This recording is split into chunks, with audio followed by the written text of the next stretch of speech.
Hi, I'm back. I'm not dead. I wish I was. Just kidding. Suicide is not good, kids. Don't do it. But I'm not a kid, so it doesn't apply to me. So will I ever come up with an intro? No, but I really don't care, and I don't think most people care, because most people are not watching this, if anyone at all. So I think I could just say whatever I want, and we'll be fine. Moving on. I'm back. I have another bout of my stupidity coming your way. I'm not sorry about this. Anyways, this time it's related to my life. Please don't stalk me. I don't want to get kidnapped. Maybe. Anyways, no matter what I do, something in this video is not going to be properly exposed. It's early morning, so you can see this branch behind me is literally just a white spot. I don't know, the sun doesn't like me. But you know who he does like? Aeneas. Segway! Actually, this angle... No, there's still plenty of spots. Well, LOL, RIP video quality. Also audio quality. Though there's like a slight breeze, the wind is slightly picking up. There's a bunch of birds and a bunch of just like random animals because I live in a rural area. So there's a rooster. If you hear him, say hi. Yeah, say hi. So today, we're gonna be reviewing the Aeneid. I read it. You're gonna be doing nothing but just listen to my unfiltered thoughts about it. Now you might be wondering, well, why did you read the Aeneid? And here's why. It's a classic. It's a classic piece of literature. It's based around mythology. And I may or may not have read the Percy Jackson series when I was a child, and that may or may not have become a defining moment in my life. No, I don't need help. I really don't have much else, so I think we're just gonna get right into it. So, the Aeneid. Basically, what happens is the ancient Greek epics exist, so the Iliad and the Odyssey, and then the Romans exist. And they were like, hey, what if, like, amazing epic story about our history, but, like, Roman? So, the Roman poet Virgil writes the Aeneid, where it's kind of just talking about how Aeneas, after the sacking of Troy, runs away, escapes, sails away, a bunch of stuff happens paralleling the Odyssey, and then they land in Italy, and then they start building a city, and then there's like a giant war to parallel the Iliad, and basically the entire thing is kind of just like, hey, Rome's like better than everyone, and we're fated to be the best nation ever, and like take over the world, and like literally just be superior human beings, which is honestly something I wish I could do. I wish I could just plagiarize some other important pieces of work, write in some propaganda stuff about how we're better than everyone, and then be praised. So maybe I should write that down and steal that idea. Okay, so now that I'm done adding like a slight bit of context that, you know, is really basic, we're gonna get into the unbridled thoughts, because that's what we came here for, and that's the fun part. So let's just get into it. Starting off, I just love non-linear storytelling. Oh, it makes me just so happy, I swear. It totally doesn't make me feel like jumping off of a bridge. Because tell me why every single time I try to do anything, people just decide to spite me. Which is partially why I hate the rest of humanity. But tell me why both the Iliad and the Odyssey have to start in, like, the middle of, like, something random literally just happening to the people, and then, after some other stuff happens, we finally get a backstory of everything that happened and how they finally ended up there. Because who needs context? Not me. No, because, like, it's really annoying. Like, I'm genuinely saying this. It annoys me so much. Like, why do we literally start off with Hera just sending a bunch of wind and stuff through Aeolus to just, like, throw the fleet way off course and send them to Carthage? Like, context? Where? Why would you tell me the story in the order of every single event happening when you could just throw me in the middle of it and then say, oh, we'll give you context in a minute, honey, but right now you gotta know that they got blown off course by a storm. It just makes no sense. Moving on, I don't understand why some stuff happens. Sometimes I feel like stuff just happens in these books.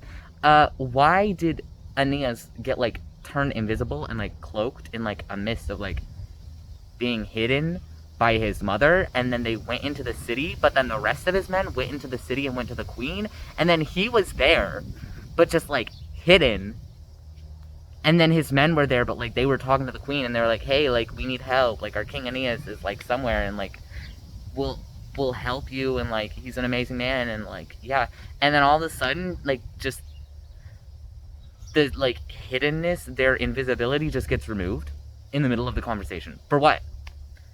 This added nothing to the story. It just made stuff happen, and I feel like that is the entirety of this book. Stuff kind of just happens for no reason.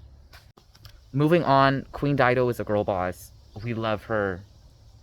Also, did I mention that I had the same idea? Literally, so basically Aeneas is trying to leave, and then she's like, why couldn't you have maybe I should back up and provide context. I'm literally worse than the stories I'm ranting about. That is my bad.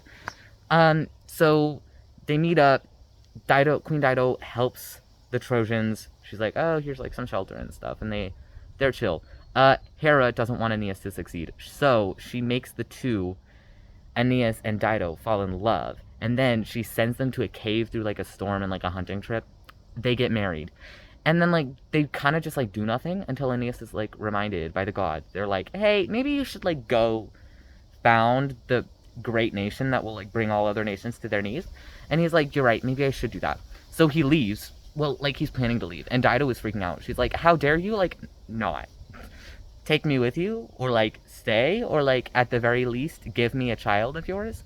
Which, why did I have that same idea? Why was my first thought, well, why doesn't he just, bang you, and then you have a child, and problem solved? Maybe I should have written this book.